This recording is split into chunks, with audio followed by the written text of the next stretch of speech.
Now go. Okay, we're at Sears Point along the Gila Valley in Arizona. Let's take a look down the valley here.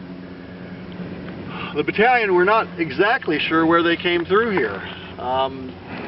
Here at Sears Point there's just a whole series of Indian petroglyphs, but not one of the battalion members mentioned seeing any of these petroglyphs.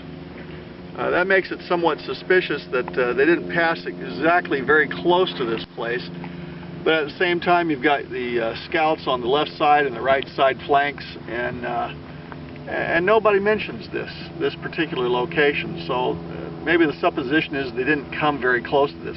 The possibility is that they were on the bluffs over here back behind my shoulders.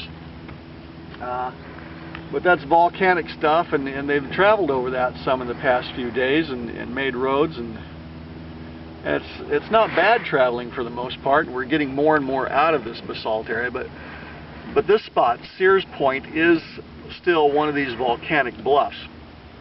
A lot of petroglyphs over on the east side of this, greeting the sun. There's some that still continue along the area here. There's rock lineations. There's places where we believe natives have placed rocks in lines to designate certain things, and one's always left to wonder what was going on in their minds. But we're here on this point and of Sears Point, and you just kind of wonder, well, what was so neat about it? And listen, hello. Don't know if you can hear that, but there's this great echo to that direction. Yate! It echoes for 2 or 3 seconds in this area. Spooky, magic. You don't have that very often out here on the desert where you get an echo. Now right here on this point, it's a good spot for eagles or hawks or some kind of large birds of prey, because here's their fecal matter, the white stuff, sitting on the very edge of this. So from long ways around, this would be a good place to see a large raptor, impressive bird with strong strength. And again, you don't know what the Indians are thinking at this point.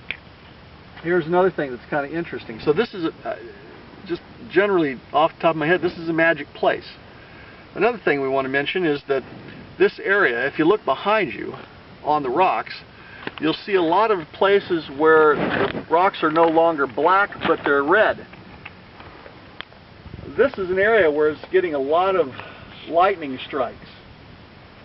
And these many, many lightning strikes, again, would be impressive to anybody watching this point from a distance in time.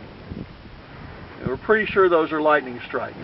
It doesn't take, it looks like a lot of them, but again, these rocks have been here for many, many, many thousands of years. And so 4 or 5 lightning strikes a year on this ridge, and you can easily add up and start getting spots where the rocks have actually fractured off where the lightning hits it. Again, kind of a very magical kind of a thing. So you've got the echo, you've got the lightning strikes, you've got potential for birds of prey and inspiring kinds of things, place where you can look off and see great distances. It's kind of a magical place in my mind. Here's one last thing that's kind of interesting to us. We see right here, right beside where I'm parked, 1, 2, 3, 4, 5, at least 5 of these little spots that would be used for grinding things. Now this is not a grain, okay? First of all, there's no grain up here, or if it is used for grain, maybe it's for an offering. But maybe instead what we've got here is a place where somebody's painting himself and dedicating himself for whatever religious or mystical purposes that they may have. Now I'm really out of line here, but there's one last thing that we find interesting here. Here's a rounded cobble that shows some marks of abrasion and chipping. It almost perfectly fits into that hole. Here we've got another one, not too sure about that. Here we've got one that shows some rocks abrasion. Here's another one. And all 4 of these little rocks, this is all basalt up here. All the cobbles are down there in the river bottoms. If you can see behind me, all of that is cobbles. The lava is up here on top, protecting the cobbles down below. For these cobbles to be up here, someone has to bring them up. And these are the only cobbles like that we have found within 50, 75 feet of the location where I'm sitting at. True, there are cobbles down below us, but up here it should be basalt and only basalt.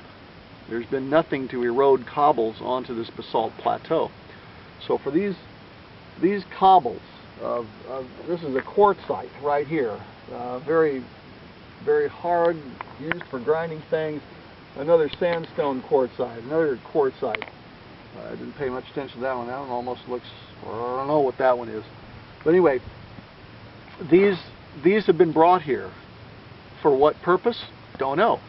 But they're just right here at our feet in this area and nowhere else up here on this plateau. So we've got a number of different reasons to think this is a mystical and perhaps a religious center, and we would treat that with respect here.